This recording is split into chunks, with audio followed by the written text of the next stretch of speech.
भले ही सूबे के स्वास्थ्य मंत्री स्वास्थ्य सेवाएं दुरुस्त होने का दम भरते हैं, पर इन सेवाओं की पोल उस समय खुल गई जब पानीपत के सामान्य अस्पताल के इमरजेंसी गेट के सामने एक प्रसूता महिला ने ई रिक्शा में बच्चे को जन्म दिया।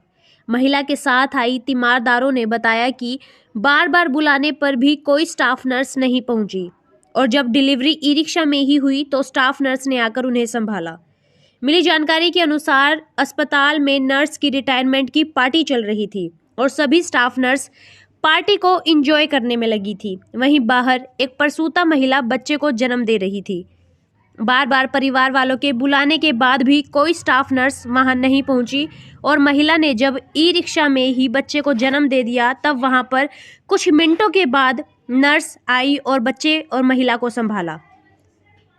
पानीपत के किशनपुरा से अपनी सास और पति के साथ डिलीवरी के लिए सामान्य अस्पताल आई थी। परिजनों का आरोप है कि लापरवाही करते हुए स्टाफ नर्स ने उन्हें देखा तक नहीं और बार बार बुलाने के बाद भी वह नहीं पहुंचे।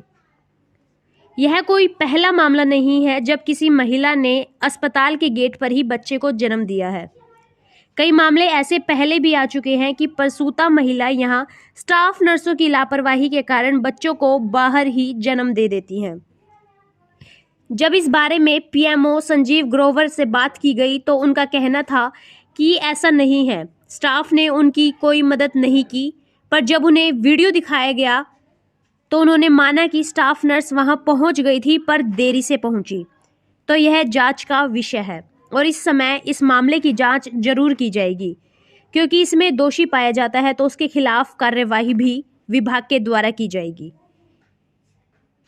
मैंने ये भाई हैं और वो बुलाने गया, कोई सुन नहीं रहा था। क्या सुना ये बताओ क्या कितनी बार गए आप? 2 बार गए। 2 बार गए ना जी, 2 बार गए। फिर आया नहीं कोई नहीं। फिर डिलीवरी कहाँ हुई? डिलीवरी कहाँ हुई है? डिलीवरी बाहर हुई है। किस चीज़ में? मेट्रो में। क्या लापरवाही मानते? लापरवाही मानते और क्या मानते हैं ये बताओ?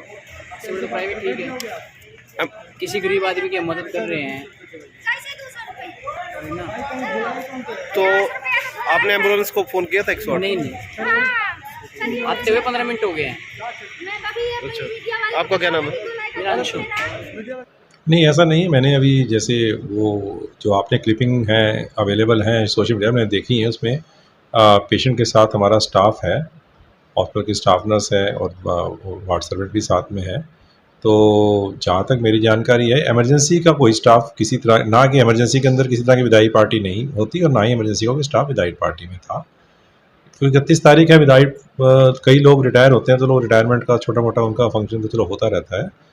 और फिर भी अगर इसमें कोई ऐसा लगेगा कि हाँ कोई हम इसकी जांच तो अपने स्तर पर कराएंगे, कोई भी ऐसा इंसिडेंस होता है तो उसकी जांच तो इस द्वारा की जाती है और कोई दोषी है उसको बख्शा नहीं जाता।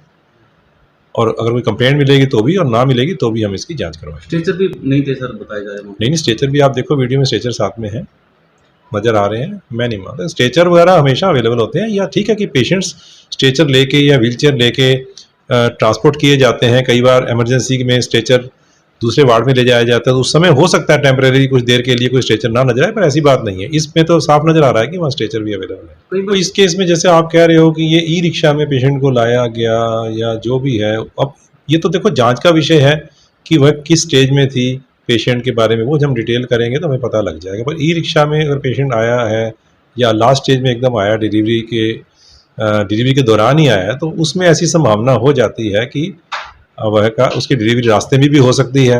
इससे पहले कि उसको हॉस्पिटल के अंदर शिफ्ट किया जाए तो शिफ्टिंग के दौरान या शिफ्टिंग से पहले भी ऐसी बातें कई बार हो जाती हैं। डिपेंड्स कि पेशेंट किस स्टेज डिलीवरी की किस स्टेज में है।